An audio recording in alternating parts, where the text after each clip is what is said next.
Bonjour les amis, j'espère que vous allez bien. Je suis Pascal Trefingui et on est à Rio de Janeiro au Brésil. Aujourd'hui, on va commencer une série de 7 vidéos qui vont vous parler des 7 capitales sataniques d'Édom, les 7 capitales qui se trouvent entre l'Italie et la Grande-Bretagne. Il y a 7 villes qui sont très importantes. Cette villes, elles ont toutes connu en leur sein eh bien, du massacre des Juifs, du massacre des homosexuels, une perversion de la franc-maçonnerie et des relations troublées avec l'islam. Ces 7 capitales sataniques, ce sont d'abord Rome, la capitale des Arabes, Édom. Ensuite, il y a Genève avec le CERN. Ensuite, il y a Strasbourg, puis Francfort, puis Luxembourg, puis Bruxelles et enfin Londres avec la City of London. Le long de cet axe qui correspond à l'ancienne Lotharingie, un des 3 petits-fils de Charlemagne, on reviendra d'ailleurs sur Charlemagne. Le long de cet axe, eh bien, a été disposée une zone de faille, c'est d'ailleurs une zone de faille sismique, de ce côté-là à ce côté-là, qui passe à travers l'Italie, le sillon rhodanien jusqu'à l'Angleterre. On est véritablement sur une faille sismique.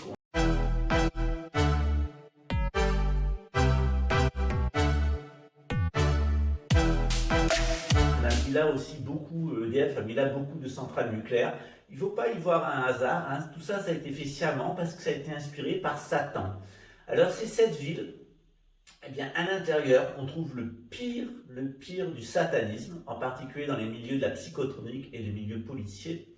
Je rappelle les derniers scandales sur bien, cette loge au sein de la police de Londres qui organisait de la torture de femmes, des prélèvements d'organes, du trafic de drogue, des crimes, avec en fond le matériel psychotronique. Alors pourquoi est-ce qu'on en est arrivé à une telle perversité en Europe? Cette perversité qui est basée à la fois sur la sorcellerie, avec des femmes stériles, complètement stériles, à tel point qu'actuellement on pense que l'avenir de l'humanité ce sont des matrices synthétiques. Pourquoi est-ce que ces hommes européens sont devenus tout azimut de véritables colons qui mènent des razzias dans le monde entier? Le nouvel ordre mondial, ce n'est que l'idée d'agrandir l'empire britannique anglo-américain aux frontières du monde, peut-être même aller vers la Lune et Mars, pour mener un système qui est principalement basé sur l'exploitation des peuples, la destruction des hommes authentiques, la confiscation de leurs femmes et la destruction du milieu ambiant jusqu'à produire des déserts. À l'heure actuelle, chaque année, il y a une zone de la taille de la Bulgarie qui perd les capacités arables de son sol, qui perd son humus et qui se transforme en désert. Ce que vont nous laisser ces gens-là sur ce modèle de développement, c'est un désert. Ils le savent, c'est pour ça qu'ils veulent réduire la population mondiale de 7 milliards et ils veulent seulement 500 millions d'individus. Ces 500 millions d'individus seront tous les descendants principalement de 12 familles qui entourent la famille royale d'Angleterre et de 300 familles au total qui seraient les seules autorisées à avoir des descendants. Qui sont ces personnes-là? Eh bien, ce sont les Édomites. C'est un peuple sémitique dont je vais, dans une première partie, vous expliquer l'origine.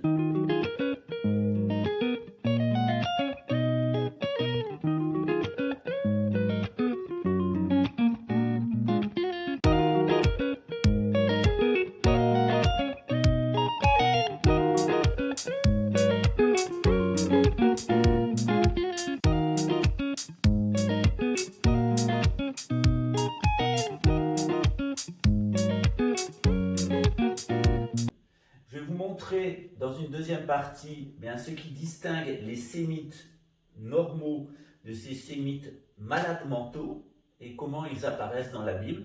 Et puis dans une troisième partie, on va commencer à parler de Luxembourg et en particulier de sa section des nouvelles technologies, des services de psychotronique de l'armée luxembourgeoise et les services de psychotronique de la police luxembourgeoise. Et vous allez voir que si à Luxembourg, il y a des personnes extraordinaires comme les religieux luxembourgeois, dans les institutions religieuses, ce sont des gens qui se dédient à l'amour du Christ d'une façon que je n'ai jamais vue ailleurs. On a aussi notre famille grand-ducale qui est exceptionnelle, qui est héritière de toutes les plus grandes familles de l'aristocratie européenne, tout azimut. On a aussi un peuple luxembourgeois qui est travailleur, qui est sympathique et qui est attaché à des valeurs traditionnelles et qui se sent ni français, ni allemand, ni belge, ni suisse, qui se sent authentiquement luxembourgeois. D'ailleurs, l'hymne luxembourgeois est Wir wollen bleiben wat wir sind. Nous voulons rester ce que nous sommes. D'ailleurs, l'hymne national luxembourgeois, l'hymne grand-ducal, en réalité, il est très beau. Et il montre que Luxembourg, c'est un très joli pays qui vit sous le doigt de Dieu, ce qui plaira à n'importe quel musulman. Pourtant, quelque chose vient ternir ce portrait idyllique de Luxembourg, c'est l'implication de la police luxembourgeoise, en tout cas pas toute, seulement une partie de l'armée, dans le programme de nouvel ordre mondial de Klaus Schwab, c'est-à-dire un monde fou d'édomites, où des gènes d'édomites seront sélectionnés, les individus seront créés dans des matrices artificielles, le reste de la population sera éliminé, et pour être tranquille et avoir la paix, puisqu'ils savent que les édomites sont des fous et des démons, eh bien, ces 500 millions de survivants auraient une puce plantée dans la tête et ils obéiraient à une intelligence artificielle parce que de la confession de Klaus Schwab lui-même, les édomites sont des monstres sans cœur, leurs femmes sont stériles et leur projet va transformer la terre en désert. Plutôt que de penser à la simple idée, justement que ce soit eux, ces 500 millions d'édomites dans le monde qui devraient peut-être changer, avoir du cœur et comprendre les réalités dans lesquelles on vit et changer les modes de développement, eh bien ils ont décidé de faire l'inverse, c'est-à-dire d'accuser les autres de leurs propres crimes. Et l'inversion accusatoire, je peux vous assurer que dans la police luxembourgeoise, ça bat son fort. Pas seulement là d'ailleurs. Pour vous démontrer le niveau malsain de certains individus au sein de la section psychotronique de l'armée et de la police luxembourgeoise, je vais prendre le cas de 3 cas qui ont été proches de moi. Je vais prendre le cas d'une jeune femme qui a été assassinée par suggestion psychotronique par son mari portugais parce qu'elle ne voulait pas se marier avec des luxembourgeois. Il s'agissait de punir les luxembourgeoises qui ne veulent pas se reproduire avec des luxembourgeois. D'ailleurs, on se demanderait bien qui aurait envie de se reproduire avec quelqu'un qui travaille dans une section psychotronique et qui se prend pour un Allemand. Deuxièmement, je vais vous donner le cas de 2 amis juifs. Un a été conduit à apostasier et l'autre, qui n'était pas un ami mais que j'ai rencontré en prison, qu'on appelait Madame Marteau, a été suggestionné pour assassiner des clochards. Parce que c'est ce qu'ils appelaient un strike. Et je vous expliquerai ce qu'est un strike dans ces services-là. Et le troisième cas que je vais vous donner, c'est celui de Camille Colbert. Parce qu'évidemment, tout le monde aura compris que depuis 28 ans maintenant, j'aborde toujours les mêmes thématiques avec les Khazars et les Édomites. Je suis aussi franc-maçon et quand je fais ce geste, je sais ce qu'il veut dire. Et je sais que derrière les Édomites, il y a des réseaux de trafic de drogue, de pédophilie, de blasphème et de cannibalisme. Et figurez-vous qu'on se dévore entre frères. Et figurez-vous que si vous prenez l'affaire de Camille Colbert, eh bien vous allez voir toutes les thématiques que la police luxembourgeoise, qui a assassiné mon ex-mari en suggestionnant son frère, en suggestionnant un Polonais pour le défoncer à coups de hache, et son petit tapis de l'époque pour le droguer et le faire dormir, eh bien, toute cette affaire de police, elle a été montée pour protéger 2 personnes qui étaient au sein de cette section de psychotronique luxembourgeoise et qui avaient des choses à se reprocher dans l'affaire des attentats des Baudelaire, c'est-à-dire des attentats terroristes qui ont été menés contre l'Église catholique, contre la famille grand-ducale, contre l'État luxembourgeois pour imposer le système bancaire et imposer un système de psychotronique abject basé sur les idées d'Adolf Hitler, de Joseph Staline et de Klaus Schwab. Tout ça prépare évidemment la venue de l'Antéchrist et c'est véritablement le Luxembourg satanique, le Luxembourg de l'Antéchrist que je vais vous présenter aujourd'hui. Je tiens à rappeler à la famille grand-ducale, à l'Église catholique de Luxembourg, je remercie d'ailleurs pour son aide, l'un comme l'autre. Je tiens à remercier tous les luxembourgeois de souche que je connais, notamment Pierre Dillenbourg, et tous les amis que j'avais à Luxembourg, qu'ils soient juifs, chrétiens, musulmans et francs-maçons, de toute mon affection de toute mon amitié, et si je peux contribuer à débarrasser le Luxembourg de la racaille national-socialiste allemande qui y pullule dans les services de psychotronique, eh bien, ça vaudra le coup de tous les efforts et de toutes les souffrances que j'ai pu endurer. En tout cas, la police judiciaire a été nettoyée, ensuite le parquet de Luxembourg a été nettoyé. Il est maintenant grand temps pour Monsieur le ministre de l'Intérieur et Monsieur le ministre des Armées eh bien, de nettoyer vos services de psychotronique afin que Luxembourg ne soit plus les écuries d'Augias du schwabisme.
L'histoire de l'humanité, c'est l'histoire d'un conflit entre trois fils. Vous vous souvenez que Charlemagne avait trois fils et que ces trois petits-fils, et que ces trois petits-fils, parce qu'ils n'ont pas su s'entendre, ont amené la division de l'Europe eh bien, entre ce qui viendra l'Europe orientale et l'Europe occidentale, avec une ligne de fracture sur un axe qui va de Londres jusqu'à Rome.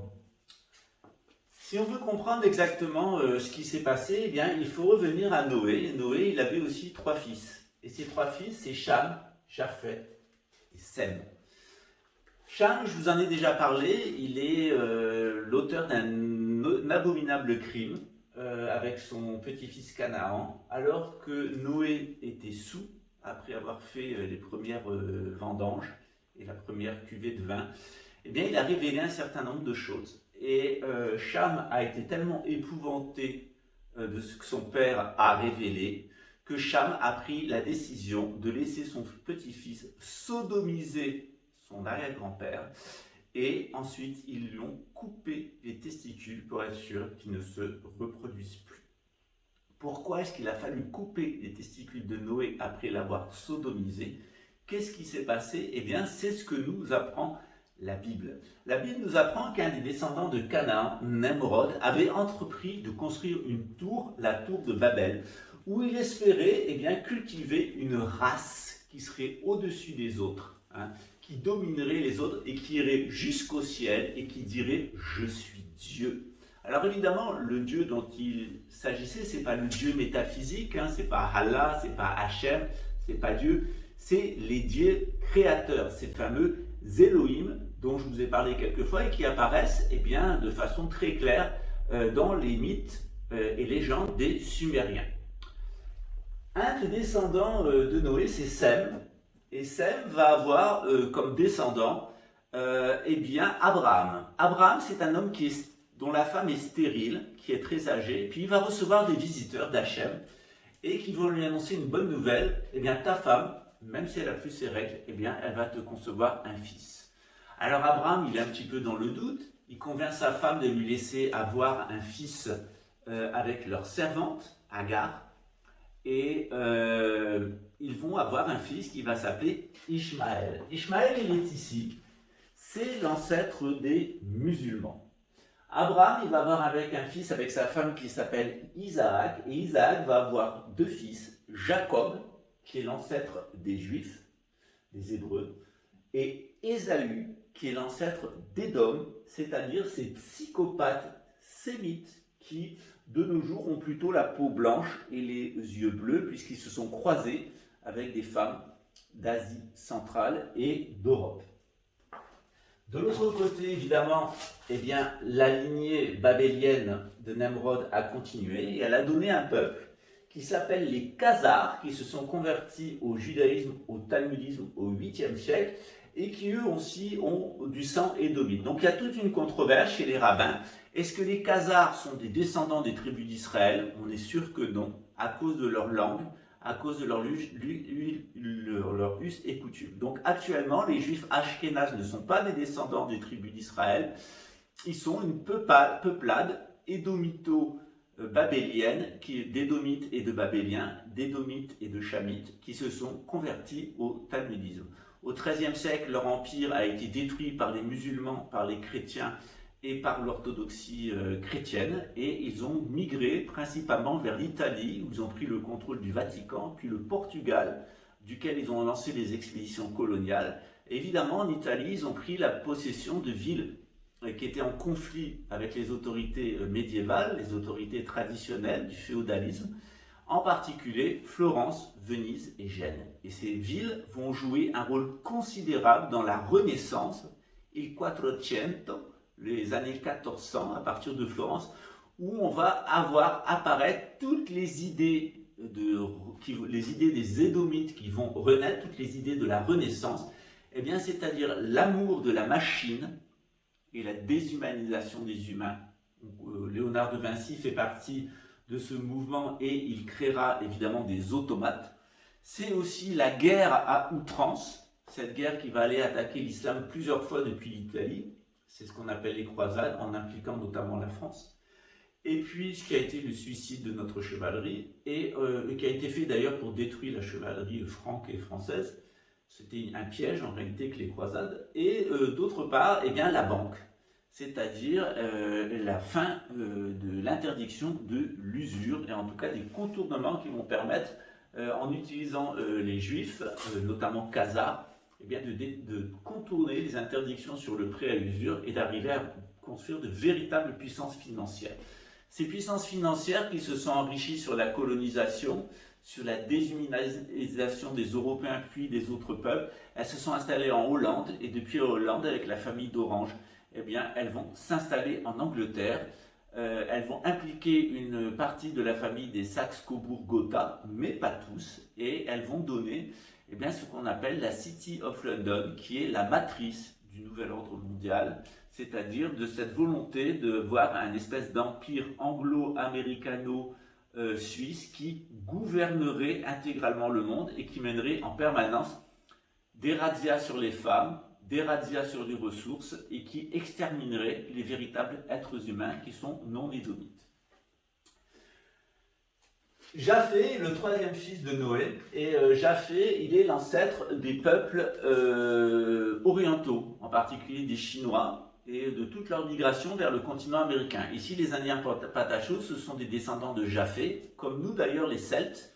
À l'origine, les Celtes, nous sommes des descendants de Japhé. Ce sont les peuples qui sont sur les côtes. C'est-à-dire que génétiquement, les Berbères du Maghreb, les Bretons, les Celtes, toutes les tribus du Nord comme ça, mais aussi les Indiens d'Amérique du Nord et les Indiens d'Amérique du Sud et les Chinois, on est la même ethnie, on est des descendants de Japhet.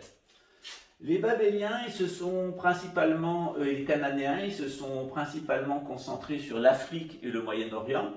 C'est ce qu'on appelle les Cananéens, c'est ce qu'on appelait en Égypte les Kémites, et c'est tous ces peuples noirs descendants de Couche qui vivent en Afrique, qui sont des descendants de Cham. Tous les fils les descendants de Cham ne sont pas maudits, seulement les Cananéens. Et encore pas tous, puisque les Juifs vont prendre des femmes cananéennes. Les Japhétiques, c'est aussi les peuples qui, après le celtisme, se sont convertis au christianisme. Et il y a, vous verrez, au fur et à mesure des études qui sont faites sur le temps, que le christianisme et le bouddhisme sont en réalité la même tradition spirituelle, une tradition qui est destinée à la noblesse et qui vise à la conservation de l'ésotérisme d'une civilisation. D'un côté, la civilisation brahmanique, de l'autre côté, la civilisation juive. J'aurai l'occasion d'y revenir.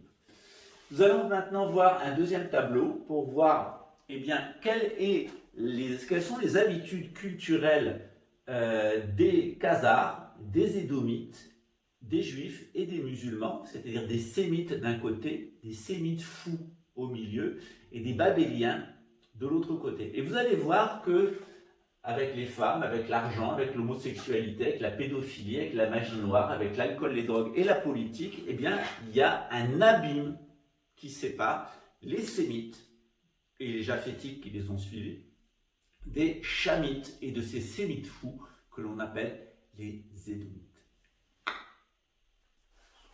Nous allons donc aborder 1, 2, 3, 4, 5, 6, 7 thèmes qui sont les femmes, l'argent, l'homosexualité, la pédophilie, la magie noire, l'alcool, les drogues et la politique. Et vous allez voir qu'il y a véritablement un abîme qui sépare les sémites authentiques, les musulmans et les juifs, et les chrétiens, entre les deux, des édomites, qui sont des sémites fous, et des khazars, qui sont des chamites fous, qui ont récupéré et répété les folies de Canaan, c'est-à-dire la sodomie et la castration de leurs pères et arrière-grands-pères.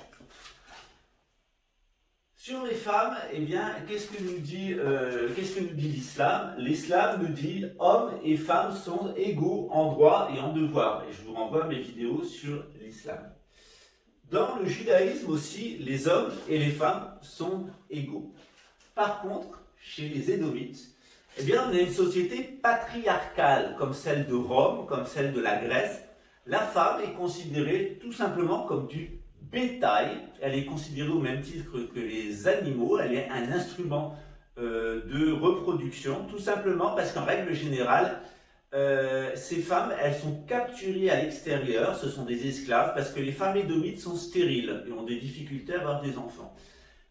En particulier, il y a aussi une caractéristique chez les édomites, et on le voit de plus en plus à notre époque, c'est que les édomites sont homosexuels, c'est-à-dire qu'ils ont du mal à avoir des rapports sexuels avec les femmes, qu'ils considèrent comme inférieures, et donc ils préfèrent avoir du plaisir sexuel entre hommes, les femmes étant considérées comme des animaux assignés à la reproduction, en tout cas des êtres de catégorie inférieure. Une autre fois, on verra comment tout ça s'est lié au problème des Anunnaki et du comportement des femmes Anunnaki et des hommes Anunnaki, masculins et féminins, face aux Adamiques.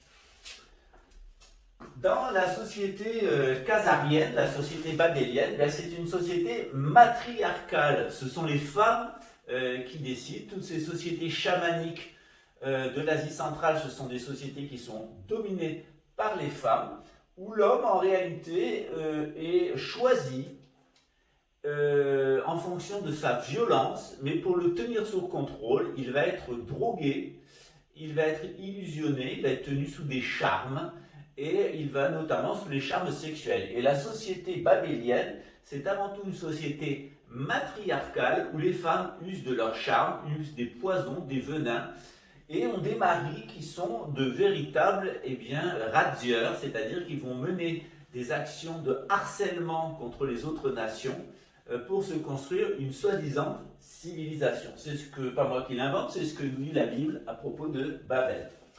Maintenant, par rapport à l'argent, on s'aperçoit que dans le judaïsme et dans l'islam, le prêt d'argent avec usure est interdit, ce qui n'est pas le cas chez les Édomites, chez qui c'est la norme, à Rome, en Grèce, à Rome, à la City of London, en Italie, et dans le cadre colonial. D'ailleurs, la colonisation n'est que la réaction au prêt à usure. Qu'est-ce qui s'est passé? Les Khazars sont arrivés, l'aristocratie khazare est arrivée avec son matriarcat au Portugal. Ils ont infiltré toutes les familles nobles portugaises. Ils les ont endettés à mort. Et ensuite, les nobles portugais n'avaient plus le choix. Ils devaient se lancer sur les mers pour mener des razzias coloniales, ouvrir des comptoirs, sauf à perdre leurs châteaux et leurs biens et les céder aux familles d'usuriers. Donc il y a eu une stratégie, vider le Portugal de son aristocratie et installer le pouvoir des Khazars. Alors les Portugais ont été exportés dans le monde entier et puis les Khazars ont pris le contrôle du Portugal. Je rappelle d'ailleurs que c'est un banquier khazar, donc talmudiste, qui a financé la Révolution française et qui a en particulier financé Napoléon Bonaparte, qui n'a pu s'installer au pouvoir que parce qu'il a eu un prêt, évidemment avec un taux d'intérêt de 100%, eh bien, de ce banquier khazar portugais. Vous voyez, je vous en apprends des choses du point de vue ça. Vous allez voir les dessous de l'histoire, qui est un bourbier d'ailleurs.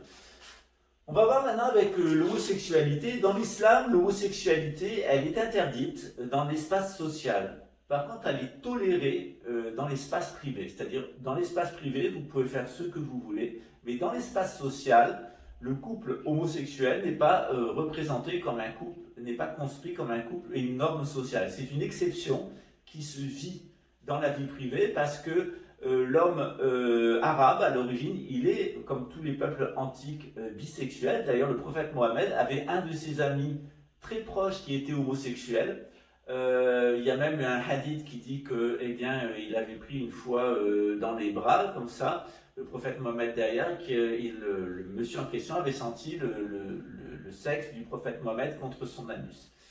Et qu'est-ce qui s'est passé par la suite? Eh bien, à la fin de sa vie, cet homme, eh bien, il a pris une femme et il a eu des enfants. Ce qui prouve bien que la bisexualité, elle était la norme dans le monde pré-islamique au début de l'islam. Elle continue à l'être. Je dois dire que quand je vais à Dubaï ou quand je vais en Arabie Saoudite, je peux vous dire que les propositions sexuelles contre cadeau et le rodéo amoureux qui va mener parfois des hommes qui ont des positions extrêmement élevées, il est beaucoup plus intensif que ce que je peux vivre aux États-Unis, au Brésil ou en Europe. Donc l'homme arabe, eh bien, il est beau, hein. Les Arabes sont très beaux, ils sont très bien faits, généralement ils sont à tous les niveaux.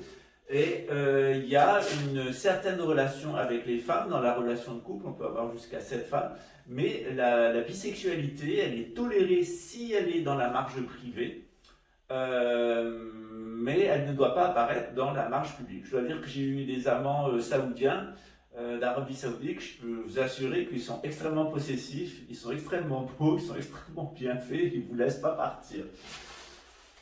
Chez les Juifs, à cause du livre de Lévitique, l'homosexualité a été interdite pendant toute la période de l'Exode. Et puis ensuite, on est revenu à la norme antique qui est la bisexualité. Et notamment, eh bien, il y a l'histoire de David et Jonathan, c'est-à-dire David, qui était un simple berger, a obtenu le pouvoir royal parce qu'il était l'amant de Jonathan, qui lui était le fils du roi Saül. Et le droit de gouverner Israël s'est transmis par ce biais-là. Ils échangeaient leurs vêtements, ils étaient toujours ensemble, ils s'aimaient comme une seule âme, dit la Bible. D'ailleurs, il y a une fameuse chanson juive qui fait référence avec le duo David et Jonathan qui luttent pour la cause homosexuelle. Et est-ce que tu viens pour les vacances? Moi, je n'ai pas changé d'adresse. Voilà. Chez Ésaü, chez les Édomites, l'homosexualité, c'est la norme. Vous le saviez en Grèce, vous le saviez à Rome. Hein, les Romains et les Grecs sont des Édomites, ce sont des homosexuels et les femmes ne sont prises que pour la reproduction. Chez les Babéliens, c'était exactement le cas aussi. Les Babéliens, la norme chez eux, c'est l'homosexualité parce que les femmes, à cause du matriarcat et parce que c'est les femmes qui dirigent. Donc elles prennent les hommes quand elles ont envie de se reproduire, ils sont généralement homosexuels. Pareil chez les Édomites, ces hommes homosexuels prennent des femmes seulement pour se reproduire, qu'ils considèrent comme du bétail. Maintenant, pour la pédophilie, elle est strictement interdite dans l'islam. Elle est tolérée par le Talmud, avec un certain nombre de conditions d'âge. Elle est la norme chez les Édomites. Les Édomites sont pédérastes, c'est-à-dire qu'ils sont homosexuels, mais avec des amants qu'ils doivent abandonner une fois qu'ils ont de la barbe. S'ils continuent, ils sont ridicules. C'était d'ailleurs le cas d'Alexandre le Grand, qui était un pédéraste, qui avait eu donc un maître spirituel qui était son amant, en réalité. Et puis Alexandre le Grand, il s'est passionné d'un de ses amis qui était plus jeune. Et puis, ils ont eu une relation de couple homosexuel tous les deux. Et puis, ils ont fini par se déchirer pour une reine orientale, moyenne-orientale. Je referai l'histoire une autre fois.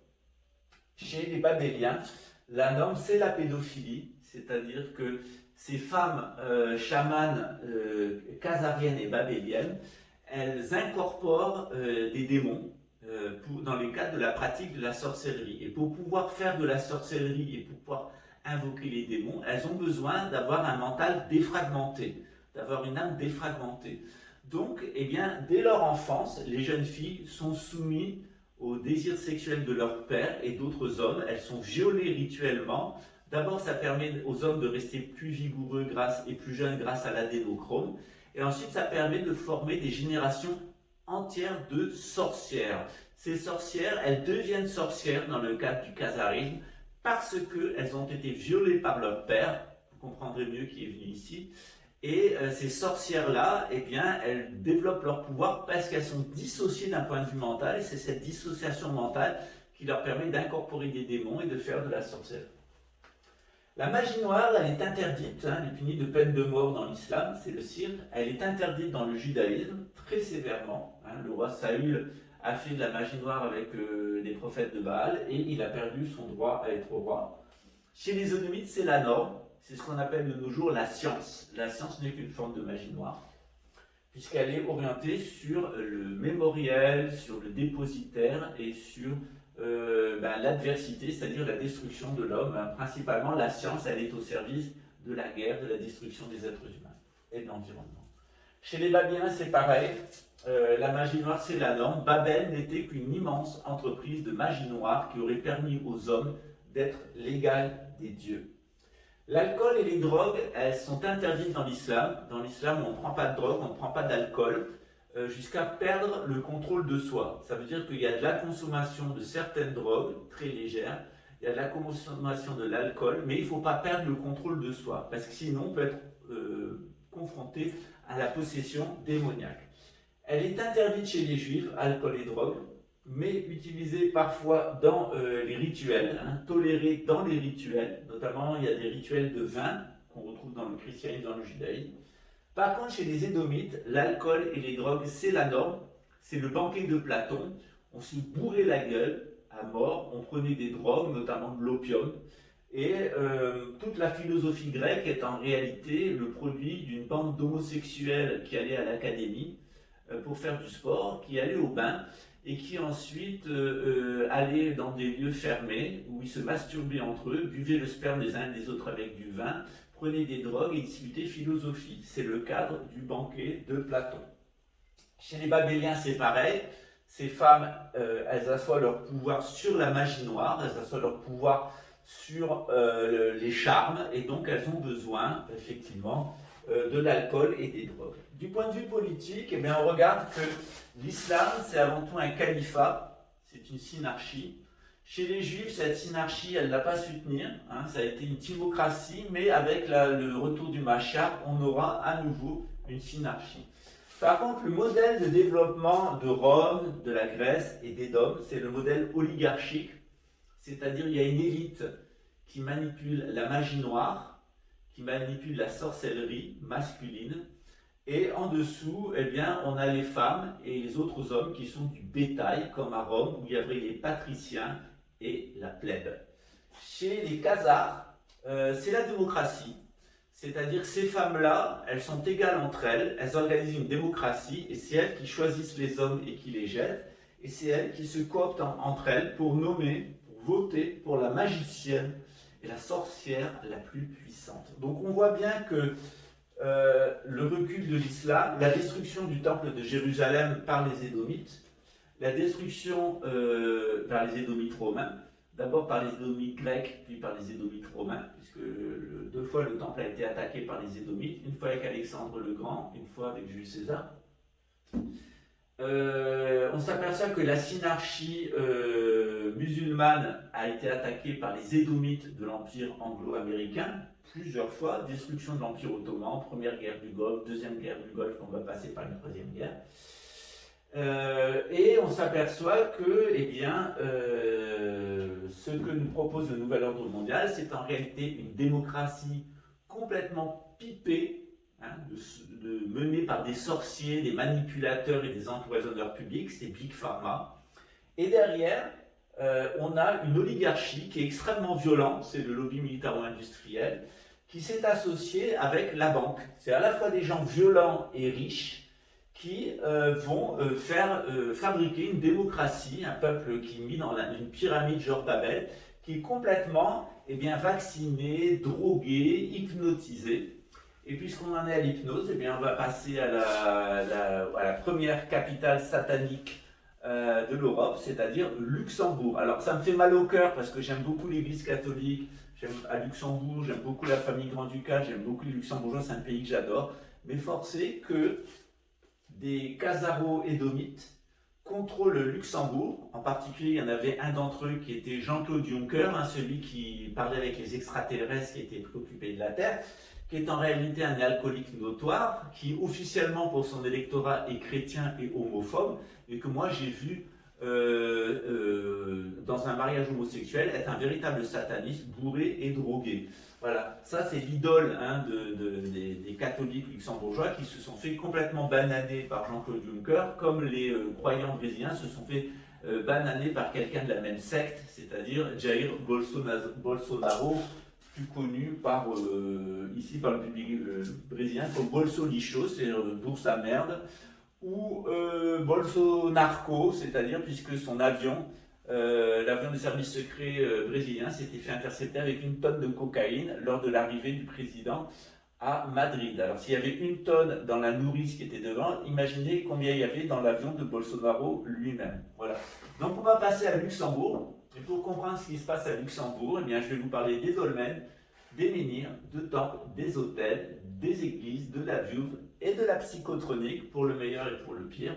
Et je vais vous parler de cette ordure nationaliste germanique, qui sont les enfants d'Adolf Hitler, de Staline et de Klaus Schwab, qui sont un tout petit nombre, mais qui, à l'intérieur de la police et de l'armée, à cause des services de psychotronique, sont en train de faire vivre au peuple luxembourgeois le pire moment de son histoire, qui finira d'ailleurs par comment ça finit par les Édomites, comme dit le rite écossais. Voilà. Vous comprenez maintenant pourquoi cette parodie a été organisée à Luxembourg par le service de psychotronique en collaboration avec la gendarmerie française, et pourquoi tous ces rituels ont été créés autour de la mort de mon ex-mari, qui devait témoigner dans l'affaire des Bob Leher, et pourquoi tout a été fait pour m'accuser, jusque dans le moindre détail, et celui-ci notamment parce que je dis la même chose depuis 28 ans, et ce que voulaient me dire les Édomites, les Khazaro-Édomites de Luxembourg, c'est que j'allais être condamné pour ce que le déterminisme historique va les conduire, c'est-à-dire c'est le déterminisme historique qui les a mis au pouvoir, et c'est le déterminisme historique qui les éliminera.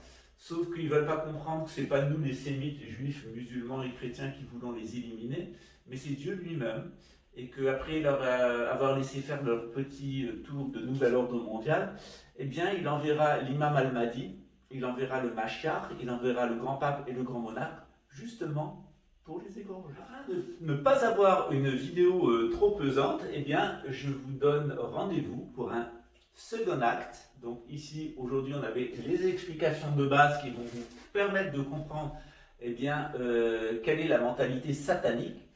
Ensuite, je vais vous montrer ces 7 villes. On va commencer évidemment par Luxembourg, mais pour parler de Luxembourg, il va falloir qu'on parle du chemin de Compostelle, de la Ley Line de Michael Leisling, et aussi de cet axe Londres-Rome, qui est un axe sismique et par lequel sortent les influences sataniques du centre de la Terre, la bête justement qui sort de la Terre.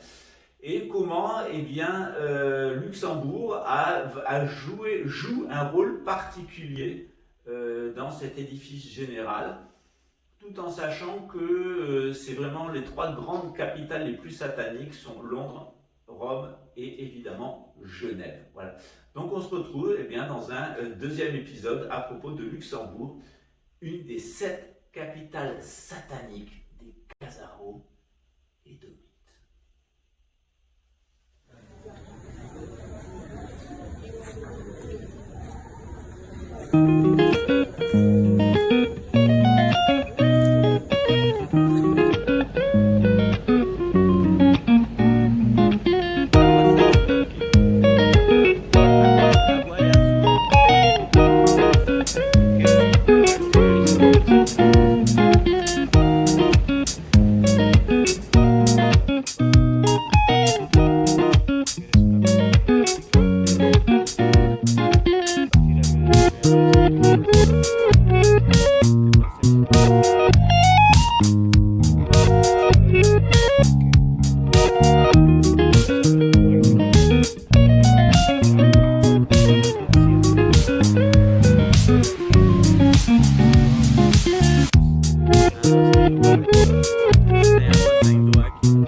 Eu fui com carro. Foi para lá? Aqui tem uma trilha. Caminhando? Ah, sim? Sim. Um BR.